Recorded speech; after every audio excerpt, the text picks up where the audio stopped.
Basically जो हमारा topic है या हमारा जो कोड है वो है 8613। सो डियर स्टूडेंट्स, आपको पता है कि रिसर्च प्रोजेक्ट जो है डिफरेंट हमारे उसमें यूज़ होता है। डिफरेंट क्लासेस में कोई ना कोई रिसर्च प्रोजेक्ट पे बच्चे काम कर रहे होते हैं। अब वो किसी एक असाइनमेंट की सूरत में भी हो सकता है या फिर उनको कोई प्रोजेक्ट दे दिया जाता है या कोई रिपोर्ट बनाने के लिए दे दी जाती है या कोई छोटा आर्टिकल वगैरह, उस किस्म के काम जो हैं वो रिसर्च के उसमें आते हैं।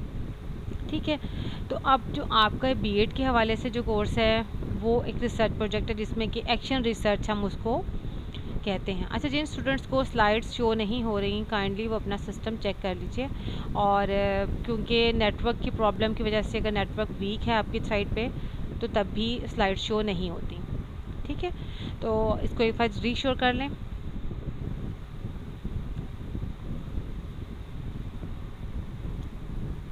ओके जी, research project. So the dear students, ये देखें जी रिसर्च प्रोजेक्ट में अब आप मुझे first of all the first question मेरा जो क्वेश्चन है आप लोगों के लिए वो ये है कि रिसर्च होती क्या है। आप क्या अंडरस्टैंड करते हैं रिसर्च के बारे में, क्या आपकी अंडरस्टैंडिंग है? तो ज़रा मुझे कमेंट बॉक्स में इसको कमेंट कीजिए कि व्हाट इज़ रिसर्च, वो लिखते जाएं यहाँ पे। ओके, आंसर हमारे पास है जी, किसी टॉपिक पे मालूमात इकट्ठी की जाएगी। ठीक है, हम उस पर रिसर्च करते हैं। असल में ना रिसर्च का मतलब है सर्च करना, डाटा कलेक्ट करना, देन हम उसकी बेस पे ना कोई न्यू जो है एविडेंस तलाश करते हैं, तो उसको फाइंड आउट करते हैं। बिल्कुल ठीक है जी, यहाँ पे एक न्यू आंसर हमारे पास आ गया कि हम नए नॉलेज के बारे में एक्सप्लोर करते हैं और एग्जिस्टिंग में मॉडिफिकेशन करते हैं। This is the thing that के एक दफ़ा चीज़ें रिसर्च हुई हुई हैं, सर्च उन पे किया गया है, लेकिन हम जब दोबारा से रिसर्च करेंगे तो इसका मतलब ये है कि हम अपनी चीज़ों में जो पहले से लोगों के आइडियाज़ हैं या लोगों की परसेप्शन बन चुकी है, उस परसेप्शन को चेंज करने के लिए जब हम उसमें नया मटेरियल डालते हैं, नई एडिशन करते हैं, तो तहकीक के बाद, ठीक है, तो वो चीज़ें आ जाती हैं जी रिसर्च के बारे में। सो हमारा जो टॉपिक है, हमारा जो कोड है, उसमें बेसिकली वही रिसर्च प्रोजेक्ट के हवाले से है। बिल्कुल exactly, a systematic investigation into the study of material. अच्छा, ये थोड़ी सी ना साइडों से वो कटी हुई है। बिल्कुल ठीक है, न्यू नॉलेज को क्रिएट करना है और use of existing knowledge in new creative way so that to generate new concepts, methodologies and एंथोजी अंडरस्टैंडिंग्स। ठीक हो गया। अच्छा जी, अब हम चलते हैं नेक्स्ट पॉइंट की तरफ कि वो पॉइंट क्या है। तो उसमें देखो कि फ़र्स्ट ऑफ़ ऑल हमारे पास डेफिनेशन जो आ रही है, हाँ टॉपिक मैं आपके साथ शेयर करूँगी, आपके साथ डिस्कस करूँगी बाकायदा कि व्हाट टॉपिक्स हमारे जो थीम्स होते हैं इसके हवाले से ना। तो पहले आप लोग जो मैं बता रही हूँ वो सुन लें, उसके बाद फिर हम आगे चलेंगे। ठीक है, अब देखें बेसिकली रिसर्च है क्या। तो already studies a detailed research method in education, आपने कोड पढ़ा होगा 8604, जिसमें आप सारी चीज़ों के बारे में, रिसर्च की टर्म्स के बारे में आप लोग पढ़ चुके होंगे। ठीक है, तो अब हम आगे चलते हैं कि हमारे पास बेसिकली रिसर्च बट बेसिकली क्या चीज़ है। The systematic investigation into and study of materials and sources in order to establish facts and reach new conclusions। Topics अभी मैंने किसी को भी नहीं दिए भाई, टॉपिक की बात अभी कोई ना करे, टॉपिक हम बाद में डिस्कस करेंगे। फ़िलहाल अभी मैं आपको जो चीज़ें बता रही हूँ उन चीज़ों पे आप सोचें और सुने मेरी बात।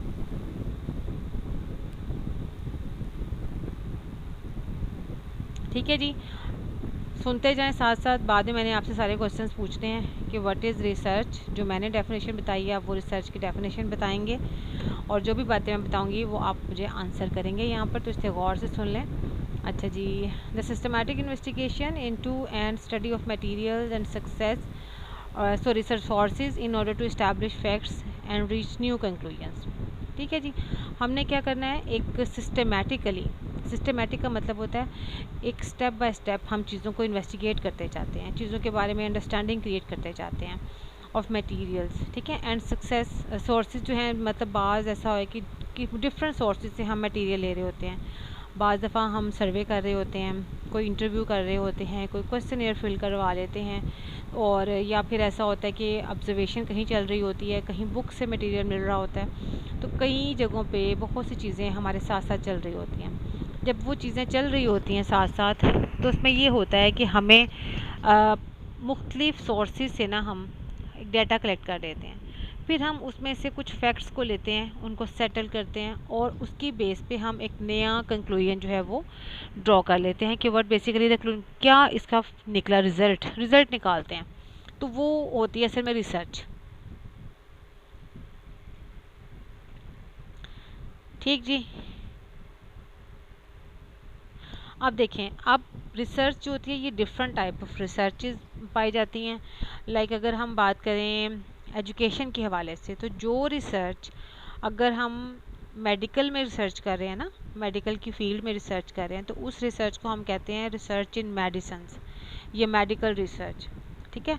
अगर लेबॉर्ट्रीज़ पे रिसर्च हो रही है तो लेबॉर्ट्री रिसर्च का नाम आ जाएगा। अगर हम उसे किसी साइंटिफिक उसमें लेंगे तो साइंटिफिक उसमें आ जाएगी फील्ड में। लेकिन ऐसी रिसर्च, ऐसे काम जो कि सिर्फ हम एजुकेशन से रिलेटेड करते हैं, मतलब स्कूल्स में, कॉलेजेस में, यूनिवर्सिटीज़ में हम अगर किसी चीज़ पे एक्सप्लोर कर रहे हैं डाटा, किसी प्रॉब्लम को आइडेंटिफाई कर रहे हैं और उस प्रॉब्लम की बेस पे हम कुछ फैक्ट्स को लेकर आ रहे हैं, तो that is called as educational research. ठीक है। तो इसको हम एजुकेशनल रिसर्च का नाम देंगे।